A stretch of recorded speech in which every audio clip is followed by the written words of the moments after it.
Hello les amis, j'espère que vous allez bien. Aujourd'hui j'ai envie de vous parler des exigences, la question de l'exigence dans les relations, que ce soit les relations avec sa famille, avec ses amis, au travail, etc. Ou avec soi-même, parce que j'ai l'exemple parfait dans mon entourage. C'est une personne en fait qui a énormément d'exigences et envers les autres et envers elle-même. Et en même temps dont on attend beaucoup aussi. Donc je vous résume un petit peu sa situation et vous verrez si vous vous reconnaissez dedans ou pas, que ce soit dans le fait de recevoir beaucoup d'exigences de la part des autres et d'avoir l'impression de jamais être à la hauteur, ou peut-être d'avoir peur de toujours décevoir, ou peut-être que vous en fichez et c'est très bien. Ou à l'inverse, si vous avez beaucoup d'exigences, que vous dites, bah en fait, je sais pas, la personne avec qui je suis, elle doit quand même faire ça, ça, c'est la base. Et puis, bah mes parents, ils doivent faire ça, ça, ça. Tant que c'est des exigences saines qui sont bonnes pour vous et qui sont, entre guillemets, respectables pour les autres, c'est cool. Je veux dire, tant que vous vous y retrouvez et que c'est des exigences, en fait, vous savez que c'est ce que vous méritez, c'est votre standard à vous. Vous dites, je vais pas accepter moins. Voilà, c'est ma notion de ce que je mérite, ou ma notion de ce que j'ai envie de vivre, etc. Et oui, c'est important d'avoir des exigences dans la vie, de pas prendre n'importe quoi. Pas se dire, oui, il faut pas être trop exigeant dans la vie, ben tant pis, je mange, je sais pas, n'importe quoi, parce que quand même, oh, c'est pas de la nourriture terrible, mais déjà, c'est de la nourriture. Oui, cette personne, elle est pas très sympa, elle m'aime pas, elle m'insulte tout le temps, elle me dit que je suis nulle et que je sers à rien, elle me rabaisse tout le temps, mais il faut pas être trop exigeant, déjà je suis avec quelqu'un. Non, c'est la base d'avoir des exigences, c'est hyper sain. Et en même temps, quand on en a vraiment trop et que ça nous pourrit la vie parce que bah, on se fout tout le temps la pression et qu'en même temps bah, on est toujours déçu des autres de se dire mais ils sont pas capables de tenir mes exigences en fait. Mais ils s'en foutent de moi, ils considèrent pas que j'ai de la valeur. Pourquoi ils respectent pas mes exigences? Bref, donc j'ai envie de parler un petit peu de ça parce que bah parfois la limite est floue et quand on est dans l'extrême, ça peut être entre guillemets un petit peu malsain.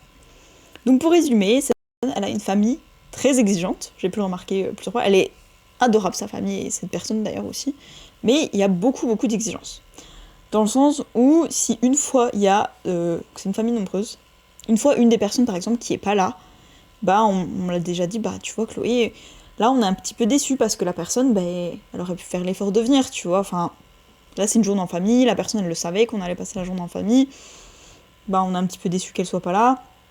Puis elles me l'ont déjà dit pour plusieurs raisons. Par exemple, là, bah, elle a dit que c'était la journée qu'elle passait en couple. Mais enfin, cette journée, elle peut la faire n'importe quand, quoi. Alors que nous, notre journée en famille, bah, là, c'est pour telle raison spéciale. L'anniversaire de la grand-mère, mon anniversaire, je sais pas, cet enfant qui revient de l'étranger, je sais pas. Il y a toujours plein d'occasions spéciales. Bah, quand même, ils auraient pu respecter. Enfin, ils savaient que c'était cette occasion, pourquoi ils sont pas venus, etc.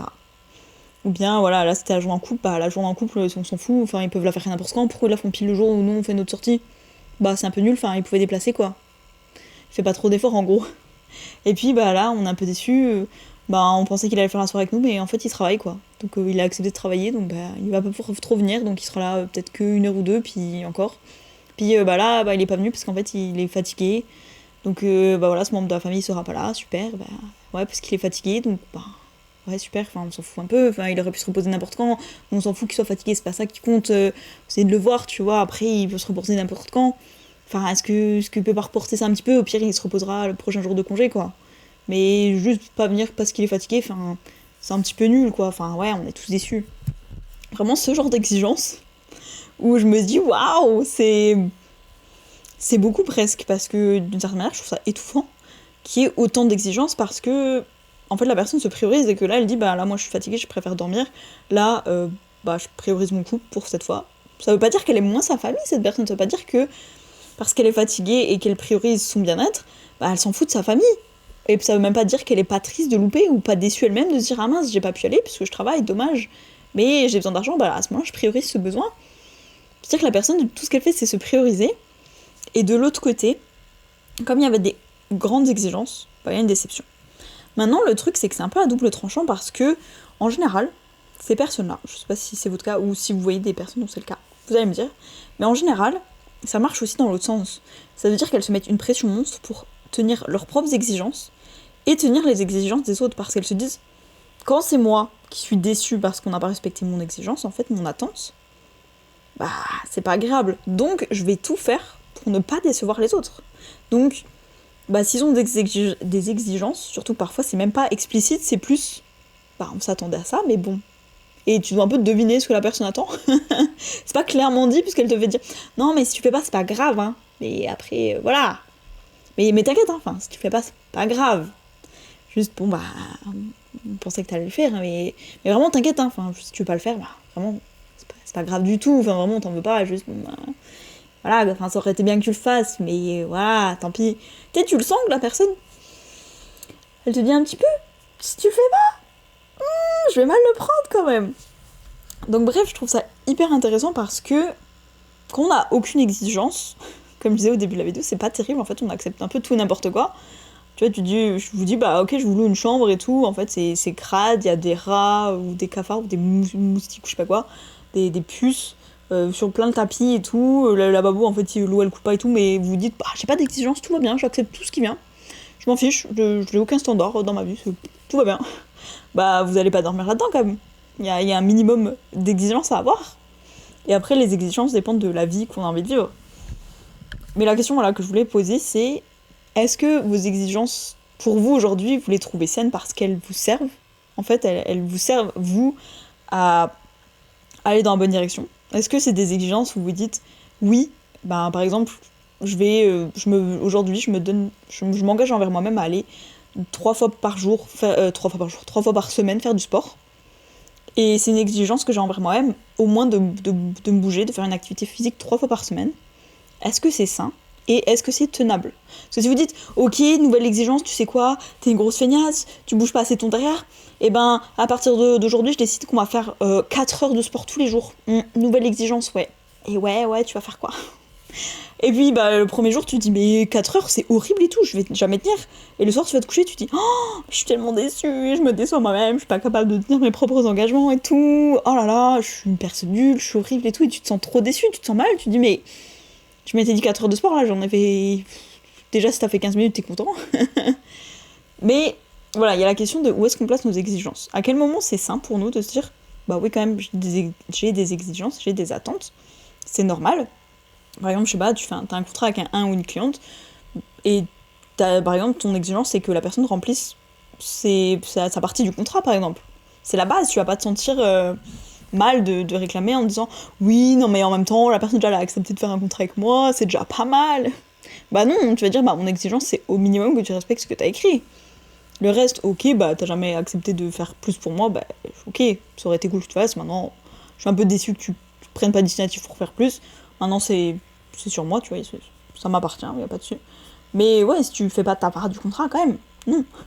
Et parfois, ça peut être un contrat implicite, peut-être, quand t'es en famille, en couple ou entre amis, de se dire, bah là, tu me demandes quand même de faire ça, et de vraiment dire, je sais pas, tu me demandes vraiment, t'exiges que je sois à ton anniversaire en me disant, franchement, ouais, je serais trop triste si t'étais pas là et tout, faut que tu viennes et tout, enfin, c'est pas vraiment une question, faut que tu sois là.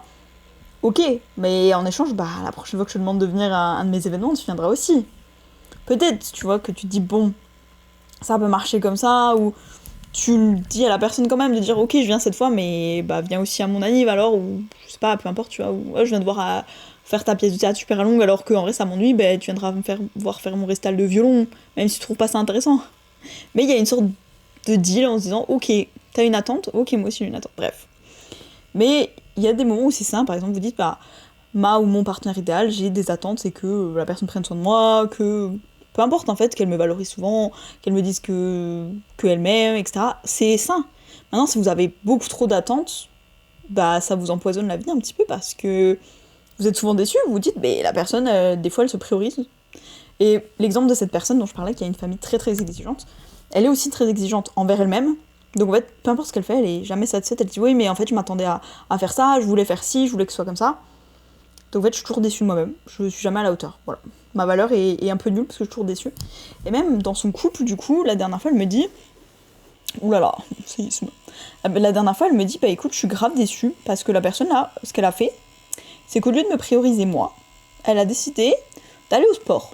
Voilà, la sport, je sais pas, j'invente un peu, mais 2 fois par semaine. Elle a décidé d'y aller. Alors qu'elle aurait pu quand même passer du temps avec moi. Voilà. Enfin, c'est un peu abusé. Voilà. Au lieu de passer du temps avec moi, bah non, la personne, ah bah non, je peux pas passer du temps avec toi, je vais au sport, hein. Ah ouais, bah, tu vas toutes les semaines, pour une fois, tu peux pas annuler. Ok, certes, bah même ça, ok, certes, ils sont un peu casse-pieds. Au club, quand il annule et tout, faut trouver des vraies bonnes excuses, mais c'est bon, ça s'invente une excuse. c'est pas impossible. Et là, ce qu'elle me dit, la personne, c'est quand même, elle a osé se prioriser. Elle a osé privilégier, par exemple, là, son bien-être physique en faisant du sport. Au lieu de me prioriser moi, pardon. Et en fait, à l'inverse, entre guillemets, quand elle est dans la situation opposée, cette personne, elle va faire des compromis, elle va avoir l'impression de se sacrifier parce que, ah ouais, ok, bah c'est la personne avec laquelle je suis. Bon, bah je peux faire ça, oui, j'avais prévu de, je sais pas, prendre du temps pour moi, faire une activité bien-être, mais bon, bah tant pis, là je vais la passer à faire une activité pas ouf qui me plaît pas avec telle personne. Je sais pas, la personne elle aime pas trop le foot, bah ouais, je vais regarder le match de foot avec ma personne et tout, tant pis, bah j'ai envie de faire ça. Au moins on passe du temps ensemble. Mais si c'est toujours toi qui fais les concessions, bah ouais, quand la personne en fait pas en face, t'es déçu. Et même des fois ça t'agace et t'es saoulé. Mais la vraie question c'est, quand par exemple à ce moment-là tu demandes à la personne de te prioriser toi, est-ce que toi tu te priorises du coup? Parce que cette personne-là elle ne se fait jamais passer en premier. C'est toujours oui, bon bah il y avait cette personne qui avait ce truc-là de prévu, la dernière fois elle m'a dit j'avais un trop bon programme pour le week-end et tout, bah bon programme, il y avait aussi du travail et tout, mais elle me dit j'avais tout bien organisé mon week-end et tout, normalement j'allais être à jour dans ce qu'elle a à faire au travail, les activités qui lui font plaisir. Mais tu comprends, dans ma famille, on m'a demandé de passer ce dernier week-end parce que blablabla, il y a cette personne qui repart blablabla à je sais pas où. Et donc, bah, on m'a bien fait comprendre que c'est son dernier week-end et que donc, bah, si je suis pas là, c'est pas grave, mais bon, enfin, c'est son dernier week-end et tout, c'est quand même bien que je sois là. Et on a essayé de me faire culpabiliser parce qu'il y a cette émotion aussi qui peut entrer en jeu de, bah, quand je déçois, je me sens coupable. Est-ce que ton émotion te dit, est-ce que t'es une mauvaise personne? Tu déçois les gens? Pardon, faut que tu sois à la hauteur. Donc bref, ça fait déjà 12 minutes que je parle, donc c'est... Je sais pas si j'ai bien détaillé tout, mais vous avez l'idée. Ça vous intéresse que je décompose peut-être un peu plus, parce que là du coup j'ai donné beaucoup d'infos. Mais c'est déjà là plusieurs fois que je tourne la vidéo, parce que je trouvais que sinon c'était beaucoup trop long, donc j'ai essayé de résumer. Dites-moi ce que vous en pensez, est-ce que vous avez un rapport sain à vos exigences, à cette émotion de la déception par exemple, quand vous les atteignez pas, vos exigences, ou de la fierté quand au contraire vous les atteignez et que vous dites mais incroyable, tu vois. Est-ce que vous avez honte parfois de vous dire mais oh, j'ai même pas réussi à faire ça, ou est-ce que voilà, vous ressentez souvent cette fierté de dire j'ai fait ça, ou est-ce que parfois vous mettez de petites exigences en disant bah, comme ça je sais qu'en vrai je reste dans ma zone de confort, c'est facile, c'est bon. Est-ce que vous voyez où est-ce que vous mettez vos exigences peut-être plus à l'intérieur, est-ce que vous donnez des exigences qu'à vous-même et vous en donnez aucune aux autres, vous attendez rien des autres, vous dites non je peux jamais être mieux servi que par moi-même, je me mets des exigences qu'à moi, ou est-ce que bah, à l'inverse vous mettez plein d'exigences autour de vous, vous dites bah, je mérite qu'on me traite comme si j'étais le roi du monde, pardon, mais les autres ils osent prendre le dernier bout de pain ce midi, pardon, bah non, c'est pas possible en fait, ils me respectent pas, allez c'est fini. Je sais pas, mais est-ce que vous avez ce genre d'exigence où vous attendez que peut-être si vous avez fait quelque chose pour quelqu'un, j'ai fait cette concession pour quelqu'un, bah en échange elle doit le faire aussi. Ou est-ce que vous donnez librement en disant oh ça me fait plaisir à ce moment-là et j'ai pas l'impression de me sacrifier, je me priorise aussi en me disant ouais ça me fait carrément plaisir de faire ça, donc je donne voilà avec mon libre arbitre, je donne gracieusement, généreusement, et puis bah si on me le donne pas en retour c'est pas grave, ça m'a fait plaisir. Ou est-ce que vous vous dites bah j'ai l'attente que les autres fassent pour moi ce que je fais pour eux, etc. Est-ce que peut-être vous attendez des autres qui fassent pour vous quelque chose que vous pouvez pas faire pour vous-même? Bref, dites-moi ce que vous en pensez, dites-moi si ça vous parle, si vous avez... Quel rapport est-ce que vous avez avec les exigences, par exemple, que vous mettez, que vous donnez, ou est-ce que vous en avez beaucoup, pas beaucoup? Bref, je vous laisse réfléchir un peu à ça, si ça vous a parlé. Je sais que moi, ça m'avait bien aidé. En vrai, plutôt l'année dernière, je dirais. En novembre l'année dernière, je pense, je sais plus. Mais ça m'avait bien aidé, au final, de réfléchir à ça. En tout cas, je vous fais des bisous, dites-moi ce que vous en pensez, ça m'intéresse, et je vous dis à demain.